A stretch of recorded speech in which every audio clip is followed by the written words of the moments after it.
생리불순 때문에 산부인과에 갔을 뿐인데, 의사 선생님이 갑자기 당뇨약을 처방해 주시는 거예요. 혹시 이런 경험 있으신가요?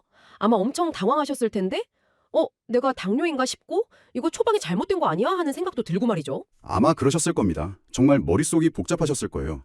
하지만 그 처방, 오류가 아닐 가능성이 아주 높습니다. 오히려 그 약이 꼬여버린 몸의 대사 시스템을 풀어주는 아주 중요한 열쇠가 될 수 있거든요. 바로 그 미스터리를 오늘 파헤쳐 보려고 합니다. 오늘의 탐사 주제는 바로 다낭성 난소증후군이라는 사건, 그리고 그 현장에 왜 메트포르민이라는 당뇨약이 등장하는지에 대한 비밀입니다. 이 자료들을 통해서 메트포르민이 어떻게 우리 몸의 고장난 시스템을 바로잡는 해결사가 되는지 명쾌하게 따라가 보겠습니다. 좋습니다. 그럼 사건의 본질부터 파헤쳐보죠.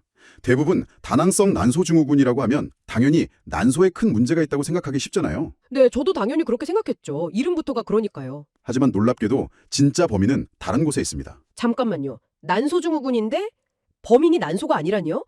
저도 자료 보면서 이 부분이 가장 의아했어요.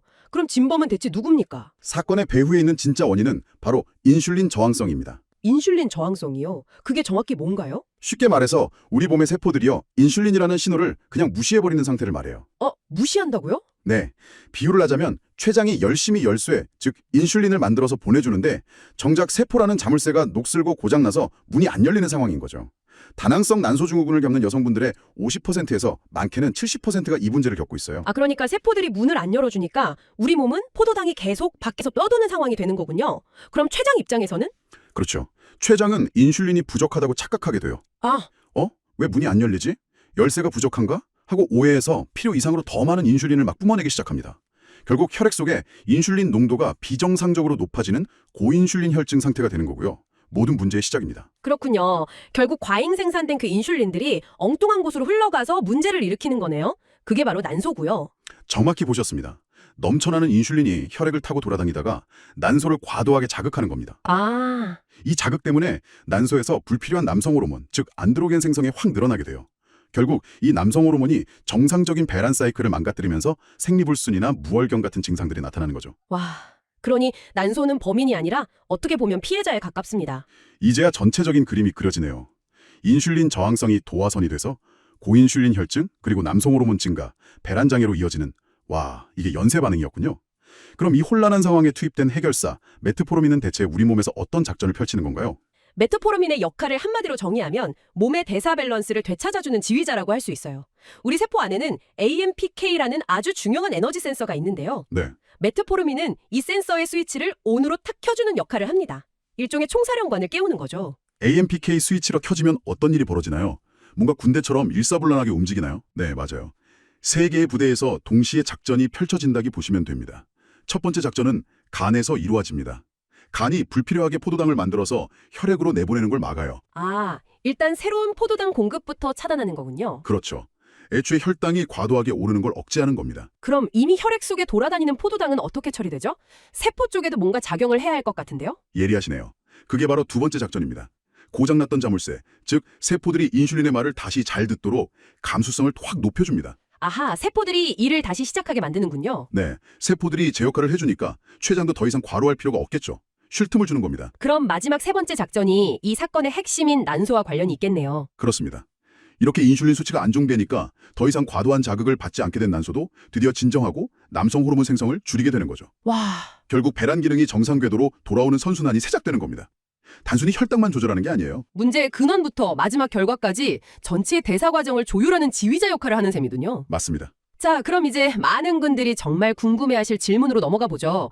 이론은 알겠는데 그래서 이 약을 먹으면 살도 빠지는 건가요? 다낭성 환자분들이 체중 문제로 스트레스 받는 경우가 정말 많거든요. 아주 현실적이고 중요한 질문입니다. 솔직하게 팩트부터 말씀드리면 이 약은 요즘 유행하는 비만 치료 주사처럼 드라마틱하게 체중을 몇 킬로씩 빼주는 약은 아니에요. 그런 기대를 하면 안 되는군요. 네, 그런 기대를 하시면 실망하실 수 있습니다. 인슐린 저항성이 있으면 똑같이 먹어도 살이 더 쉽게 찌는, 소위 물만 먹어도 찌는 그 억울한 체질이 되기 쉽거든요. 네네, 맞아요. 메트포르민은 바로 이런 악순환의 고리를 끊어줍니다. 또 식욕을 조절하는 효과도 일부 있고요. 가장 중요한 건 눈에 보이는 체중 감량보다 훨씬 의미 있는 내장 지방 감소 효과입니다. 이게 진짜 건강의 적신호거든요. 내장 지방이요? 네. 그래서 BMI, 즉 체질량 지수가 25 이상인 분들에게는 대사 개선과 체중 관리를 위해서 아주 강력하게 추천되는 겁니다. 단순히 현재의 체중 문제뿐만 아니라 자료에서는 10년 뒤의 나를 위한 건강보험이라는 표현까지 쓰더라고요. 이건 좀 거창하게 들리기도 하는데 어떤 근거가 있는 건가요? 전혀 거창한 표현이 아닙니다. 다낭성 난소증후군은 젊을 때 생리불순으로 끝나는 문제가 아니에요.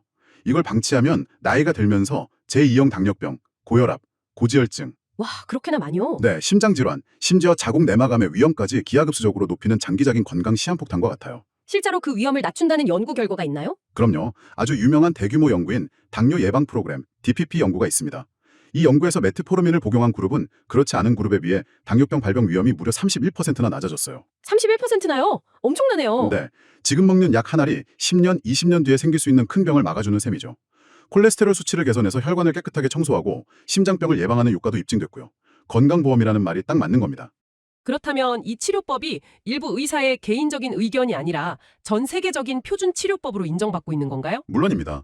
이건 어느 의사 한 명의 생각이 아니라 2023년에 발표된 유럽 생식의학회 ESHRE의 최신 가이드라인, 즉 전 세계 의사들의 공통된 합의문 같은 거라고 보시면 돼요. 아, 이 분야에서는 거의 교과서나 다름없는 거군요. 맞습니다. 그 가이드라인의 핵심 내용이 뭔가요? 모든 다낭성 환자에게 권고되는 건가요? 핵심은 이렇습니다. 비만, 그러니까 BMI가 25 이상인 다낭성 난소증후군 환자에게는 메트포르민 사용을 강력히 권고합니다. 또 마른 다낭성 환자라고 하더라도요. 혈액검사상 인슐린 저항성 수치가 높거나 당뇨 가족력이 있다면 충분히 고려해볼 수 있다고 명시하고 있고요. 이건 미국과 유럽 학회들이 모두 동의한 최신 글로벌 표준입니다. 임신을 계획하는 분들에게는 정말 중요한 정보겠네요. 실제로 커뮤니티 같은 곳을 보면 이 약 먹고 생리가 돌아왔어요 하는 후기들이 많더라고요. 난임 치료에도 직접적인 도움이 되나요? 아주 큰 도움이 됩니다. 인슐린 저항성이 개선되면서 멈췄던 배란이 다시 시작되고요. 복용 환자의 50% 이상에서 생리 주기가 규칙적으로 변하는 효과를 보입니다.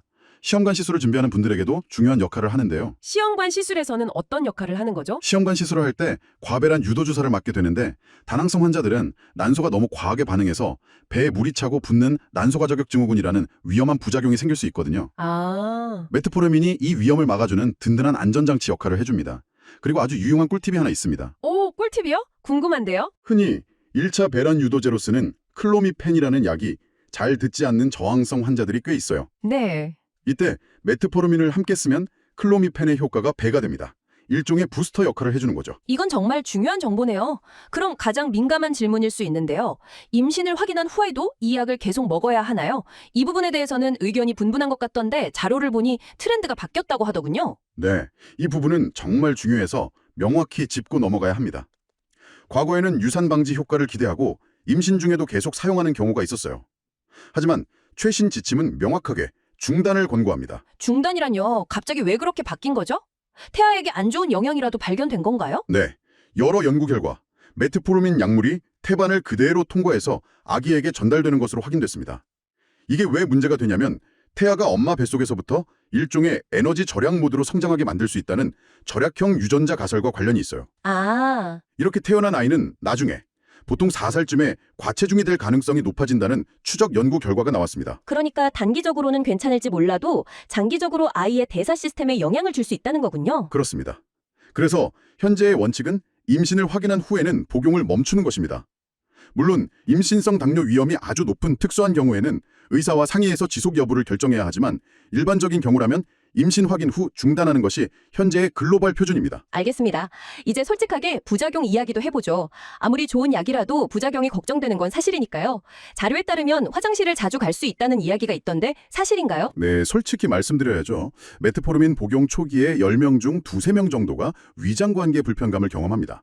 주로 설사를 하거나 속이 매식거리거나 배에 가스가 차는 듯한 복부 팽만감 같은 증상들이죠. 이런 증상이 나타나면 아, 이 약은 나랑 안 맞나 보다 하고 바로 중단하는 분들도 많을 것 같은데요. 바로 그 점이 가장 안타깝습니다. 이건 약이 우리 몸에 해로운 작용을 하는 게 아니거든요. 장내 미생물 환경을 건강하게 리모델링하면서 생기는 일시적인 적응 과정이에요. 아, 일시적인 거군요. 네, 대부분 2주에서 4주 정도 지나면 몸이 적응하면서 자연스럽게 사라지니까 절대 여기서 포기하지 마시라고 말씀드리고 싶습니다. 그래도 그 힘든 적응 기간을 조금 더 슬기롭게 넘기는 방법이 있다면 좋겠는데요. 자료에 김 원장의 꿀팁이라고 해서 비법이 정리되어 있더라고요. 네, 부작용을 최소화하면서 적응하는 4가지 작전이 있습니다. 첫째, 스타트 로우, 즉 처음에는 500mg 한 알 같은 저용량으로 시작하는 겁니다. 낮은 용량으로 시작해서 몸이 적응할 시간을 주는 거군요. 맞습니다. 두 번째 작전은 고 슬로우. 괜찮다면 1~2주 정도 간격을 두고 아주 천천히 목표 용량까지 증량하는 거죠. 서두를 필요가 전혀 없습니다. 복용 시간도 중요할 것 같아요. 빈속에 먹으면 더 안 좋을 것 같은데. 아주 중요한 포인트입니다. 세 번째 작전, with meal. 반드시 저녁 식사 도중이나 식사를 마친 직후에 드셔야 합니다. 빈속은 절대 금물이에요. 이렇게까지 했는데도 속이 너무 불편하면 어떻게 하죠? 포기해야 하나요? 그럴 때를 위한 마지막 네 번째 작전이 있습니다.